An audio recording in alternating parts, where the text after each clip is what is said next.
তুই আমার ভালো সময়ে খারাপ সময়ে সবসময় আমার পাশে ছিলি। আমি তোকে অনেক বিশ্বাস করি। এই পৃথিবীতে সবাই বেইমানি করলেও বন্ধু বেইমানি করে না। আর মাত্র কয়েকটা ঘন্টা, একবার এই দলিলে ওকে সিগনেচার করতে পারলে সবকিছু আমার। এইভাবে আর কতদিন? এখন একটা কিছু করো। খুব তাড়াতাড়ি একটা সুসংবাদ পাবে, একটু ধৈর্য ধরেন আর দেখতে থাকেন। রাতুল, কি জরুরি কাজ বল।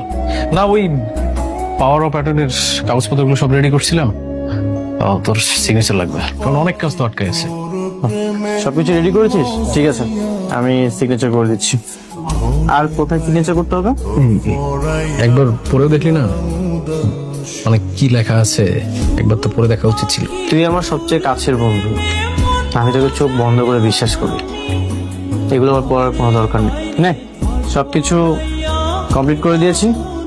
রাতুল, তুই সবকিছু সুন্দর মতো সামলে নিস।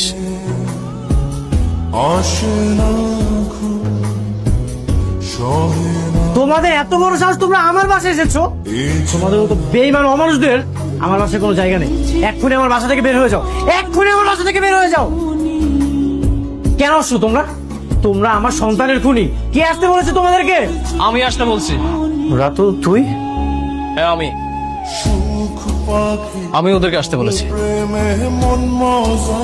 আজকের পর থেকে ওরা এখানেই থাকবে। ওরা এখানে থাকবে মানে? তুই জানিস না ওরা আমার সন্তানের খুনি? ওদের কারণে মেঘলা মানসিক যন্ত্রণায় ছটফট করতেছে।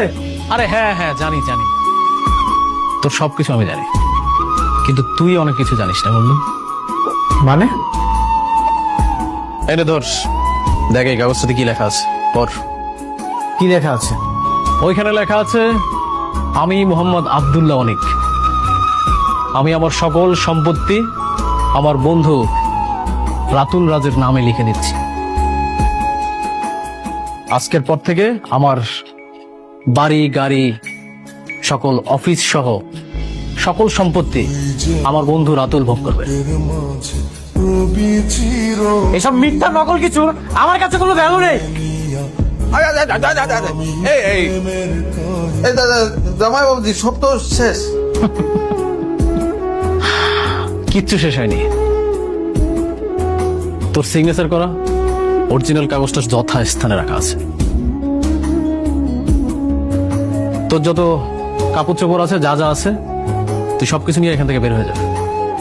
আর আমি বন্ধু হিসেবে তো তোর এতটুকু উপকার করতেই পারি।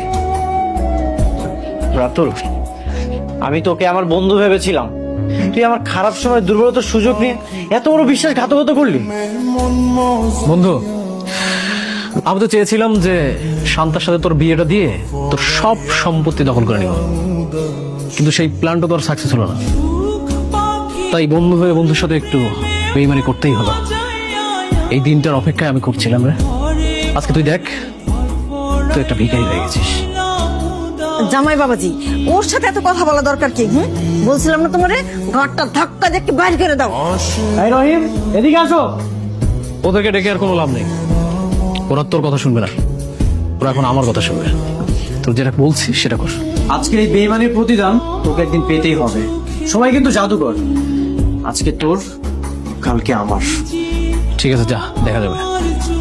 হ্যাঁ, এই অনেকক্ষণ ধরে এতে একই কথা হচ্ছে। জামাই বাবুজি, ঘাটটা ধরে ব্যাগ করে দিল, এত কথা শুনতে ভালো লাগে না। এই রহিম, তোমরা কোথায়? আসো। ওকে ঘাট ধাক্কা দিয়ে এখান থেকে বের করে দাও। Don't touch me. এই, তোমরা কার জব করো? কে তোমাদেরকে স্যালারি দেয়? স্যার, আগে আপনি দিতেন, এখন রাতুল স্যার দেয়। সো যে আমাদের স্যালারি দেয় আমরা তার। শোন, আগে দাওয়াত চালটা ছিল তোর, এখন আমার। যা বাইরে গিয়ে ভিক্ষা করবি। যাও।